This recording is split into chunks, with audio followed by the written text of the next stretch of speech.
Amelia Lyons, Clinical Supervisor Trainer in Anaya and Bevan. Today we're looking at resistance in supervision and resistance to clinical supervision. And that resistance can take many forms. I define it into two main areas: healthy resistance and resistance that might interfere with our ability to learn. And I'd also say the resistance can be internal and it might be external, environmentally, to do with the organisation, to do with outside things. So we're going to look at all of those really, really briefly. So healthy resistance, so it's natural for supervisees not to trust immediately, to need to take things at their own pace, to think about the relationship, to learn to collaborate. They may not have the right supervisor or the right supervision approach. They might have experienced something not helpful in the past. In my role, I get people referred to me in the organisation for supervision, sometimes sent to me by managers who want the staff member to work to improve, for them to become more efficient, and who don't really appreciate what clinical supervision is about. And needless to say, the supervisee is automatically resistant to any sort of intervention at that point. We have to explore then with them as to whether the supervision is the right intervention, or indeed whether another intervention is better for them. And quite often things like counselling, things like visiting the local union rep, other kinds of interventions may be more appropriate for the person who gets referred.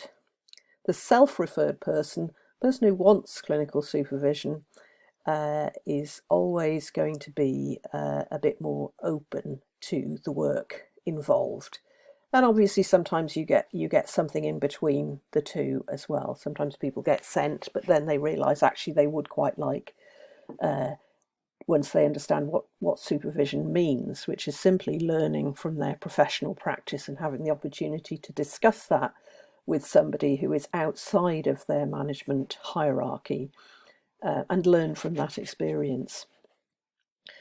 External resistance can come about in feelings about choice, about whether they have supervision or not. Again, there can be a bit of a perception sometimes of supervision on nursing wards and things like that. Clinical supervision is a bit of a management plot, that somehow they'll be found wanting, the work will be found wanting, feeling a little bit exposed, feeling maybe a little bit controlled by management. And there may be some grains of truth to that. So a bit of natural resistance to that is normal. And they may need to be assured about things like confidentiality of the process and so on. You might get a lot of overt compliance sometimes, where management is seen to be involved or seen to be imposing supervision. Overt compliance, but really covert resistance. Sometimes it can be a fantasy that management has got anything to do with it, and that actually it's just an initiative by the organisation. Not especially the managers. The managers themselves might even be resistant to it. So there's perception about what's happening, and again, educative interventions are quite important here. Some research indicates that having choice over the supervisor for the individual is quite important. That may or may not be possible depending on which models are being offered and the availabilities of the supervisor. Another healthy resistance is in relation to the profession itself. For example, in the health profession where I'm working, sometimes, for example, psychology can be seen to be supervising nursing, and there might be some natural professional resistance to that. So it's very important for all the professionals to grow their own supervisors, and really for there to be a diverse range of cross-disciplinary supervisors, so that no one profession feels slightly less than another, but that actually we've all got respect for the range of professions and that there's a range of supervisors. And sometimes you've got the sort of concrete caring for the profession. So people see clinical supervision as an opportunity for staff retention in times when, one can lose a lot of staff, when actually other kinds of interventions may also be helpful, sometimes more helpful. That might include things like making wards safer by providing more staff. That can include paying the profession more. And in that way, you may get the retention results better than any kind of improved soft kind of approach. And similarly, in cases of sort of burnout and moral injury, following COVID, for both doctors and nurses who may feel that they've been forced to make decisions that they wouldn't normally make in normal circumstances, might feel quite broken from that. And the systemic intervention again might be something bigger than supervision. It might be investing in the profession as a whole. Indeed, it might be investing in the health industry as a whole, rather than just improving the sort of one-to-one interventions that we get. Something much more systemic may be required. So there may be healthy resistance in all of these areas, and that's absolutely normal. And then there's the kind of resistance which can sabotage our learning. And of course, the term resistance itself, it can often be unconscious, so we might not be aware of it. But we can think about it here. And again, I encourage you to think about yourself in the role of supervisee as I'm talking now, and think about which areas might apply to you. New learning, I know, speaking for myself, I can find that a bit uncomfortable. I can think, have I been doing it like this all along and that's wrong? And be a bit anxious and concerned about that. What are we giving up? We may have loyalties to old mentors who told us that it was this way. And we were very fond of those people and thought a lot of them. And they may have been professionals that we really looked up to and admired. And now we're being told to do it in a different way, or think about things maybe in a slightly different way to how we had been thinking about them up to now. We may be reluctant to give those up, and that's kind of normal, but we might need to be open to being less rigid in our way of thinking as well. If we're not going to give those up, then we're kind of not accepting changing times and new ideas which can develop and influence us all the time. So it's retaining a kind of flexibility in our thinking. We may resist that, we may feel disloyal. Early experiences of learning. So we might have had early experiences of teachers and mentors who may have exposed us, or we may have felt ashamed in their presence.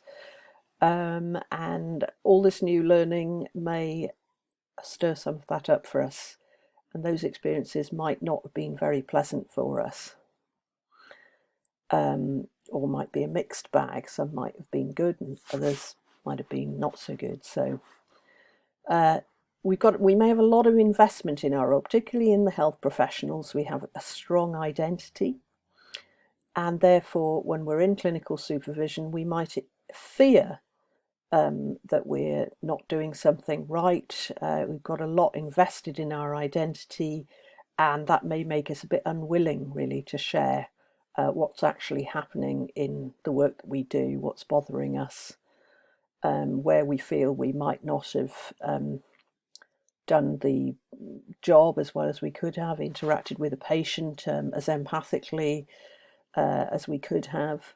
And might feel quite unwilling to share that for fear of the shame of the exposure.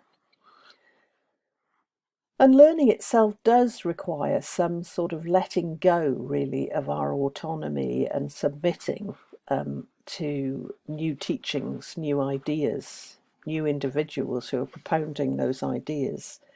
And that can feel threatening and uncertain, especially if you don't know those individuals very well. You might think, well, who's this person? I don't really know them. I've never seen them on the ward. Don't know what they're like. Why should I believe them? Again, we're into the balance of healthy and unhealthy resistance. So, part of that learning is testing out the new ideas, seeing how they work for you, and finding out your way through that process. External resistances in these cases,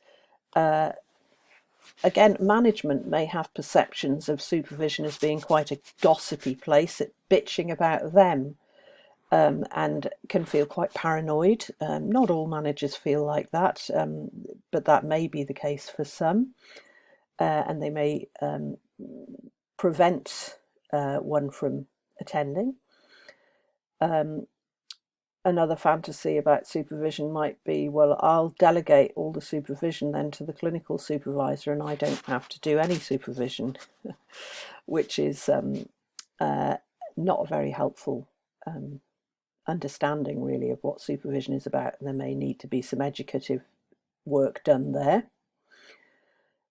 Peers can feel abandoned when nurses go off wards for supervision, or people may leave meetings for their sessions. Counsellors, there are waiting lists of clients. Why are these people going off for supervision? Is it really necessary? And the culture of the division or the ward or the team may be quite a self-sufficient culture, and sort of, why is this person going off to get this help? And actually, we need them here and we need them now. And particularly in health, which is quite a sort of firefighting profession in certain ways, there can be resentment about people going off to have this kind of namby-pamby intervention, just to think. Well, they can think here, can't they? We can talk to them. I can find time for a chat. So there may be peer resistance that might be quite difficult for the person to get past. And I, as the overall clinical supervisor, as well as other colleagues, need to do quite a lot of educative interventions in the organisation itself, which still resists in this area, and often may not really understand what it actually means. And then there's this sort of societal resistances. So as we can see by the latest politics in COVID, the politicians are not really listening to the professionals, and resist the sort of thinking game in this area, and want instead to take what appears to be the more convenient routes, and then find later that actually they should have listened to the professionals in the first place. So there's a resistance against thinking sometimes, particularly when your back's up against the wall and it's an emergency. So that concludes these thoughts about resistance in clinical supervision in the health professions. Thank you.